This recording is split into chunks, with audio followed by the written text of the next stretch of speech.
Right now on NBC26 at 5, a man arrested in Allegheny County last night for stealing and crashing multiple cars. Plus, Black Friday is back. We have the latest on the nation's most popular shopping day.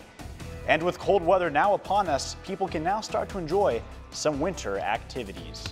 And good evening, everyone. Thanks for joining us. I'm Ryan Curry. Regina has the night off. A Thanksgiving night turned into a night of crimes for one man. NBC26's Juliana Falk has more on the suspect's busy night. Here in the town of Dale is where the Allegheny County Sheriff's Office says the suspect was found after nearly 45 minutes of reckless driving, stealing vehicles, accidents, and kidnapping. Deputies say the driver started out in a red sedan, driving into a house and hurting someone. He then ran into 5 different overhead doors on various buildings on the property. There, he allegedly stole another car. While deputies responded to this reckless driving complaint in Greenville, they were notified of an injury accident nearby. The man allegedly rammed the back of an Appleton Airport public safety truck.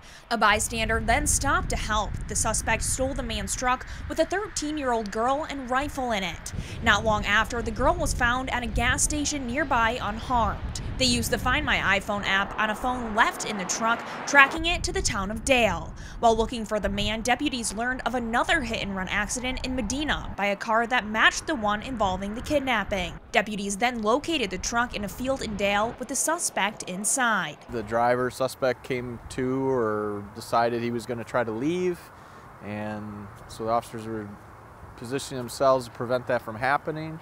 Fortunately, the truck got stuck in the ditch, and then officers were able to approach and take the suspect into custody. Deputies say the suspect is facing charges of kidnapping, reckless endangerment, multiple counts of vehicle theft, and other criminal charges. The Allegheny County Sheriff's Office says methamphetamines were found on the suspect and drug use was a factor in this incident. The investigation is ongoing. Reporting in the town of Dale, Juliana Falk, NBC26.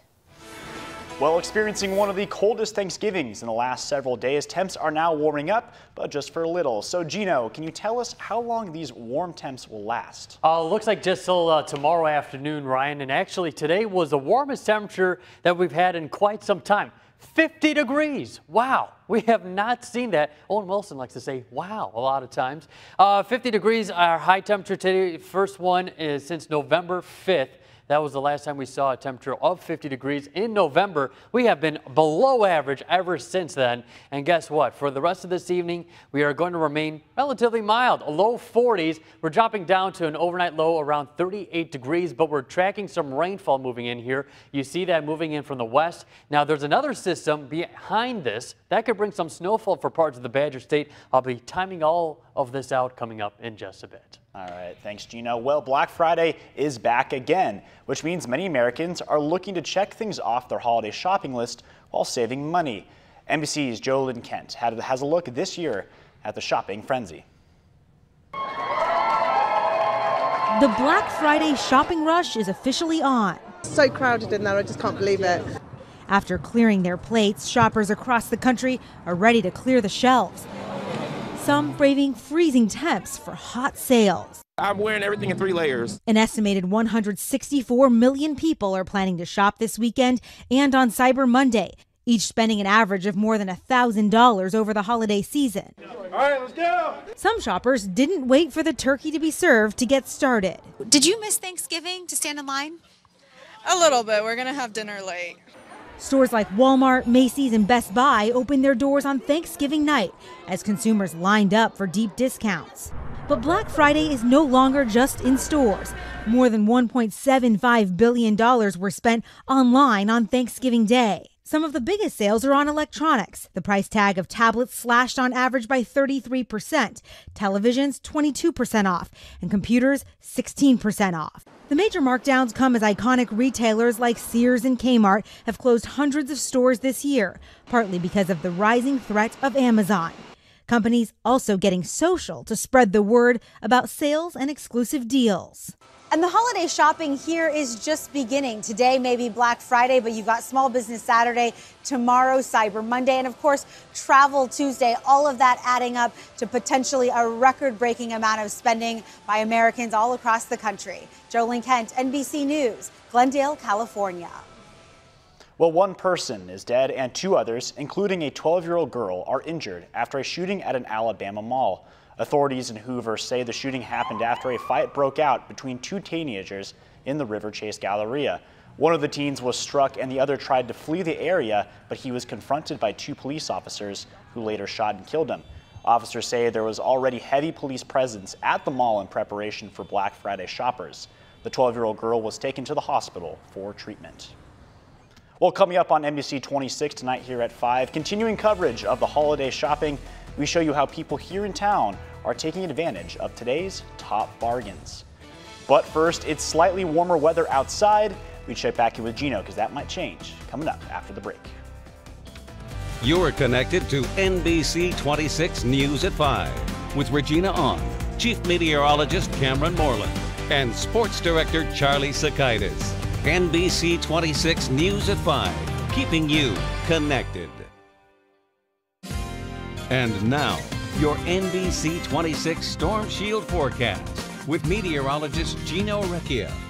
How about a nice return of sunshine for your Black Friday shopping? This sunshine actually helped us warm up to about 50 degrees. Now, yesterday I was a little hesitant because if we didn't have any of the sunshine, well, we would stay in the 40s. Thankfully, that did come, and we were able to have a little bit of a break in that very chilly air mass that we've really dealt with for a good chunk of November. 41, though, it has cooled down a little bit since. We have winds remaining out of the south and southeast at 14 miles per hour. Now that it's dark, well, we got that wind chill factor. That sunshine isn't really helping anymore. 33 degrees is what it feels like as you head out the door. Sunset this evening was at 4:18 p.m.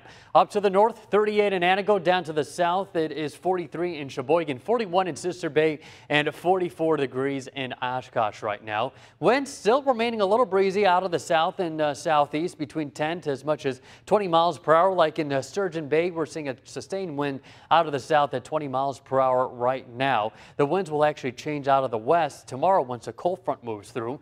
Now, starting off sunny, but now the clouds have been increasing, and we also are monitoring a little bit of rainfall activity, especially over the western part of the Badger State. This is all lifting mostly up to the north, but there's additional activity down to the south over in Illinois. That's all going to lift up and move into our area later on this evening. It's associated from this low pressure up to the north, cold front down to the south, and slowly drifting off to the east.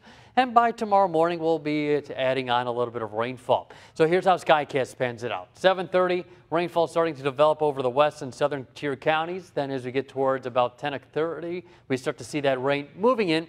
Not going to be, completely heavy downpour rainfall. A little bit of I would say, scattered in nature, but on and off showers. Sometimes it will be a more steady, like here we go at 1 a.m., moving over Green Bay, and then once again at 3:30. But you see some pockets of dry air. That's going to be the case throughout the entire event.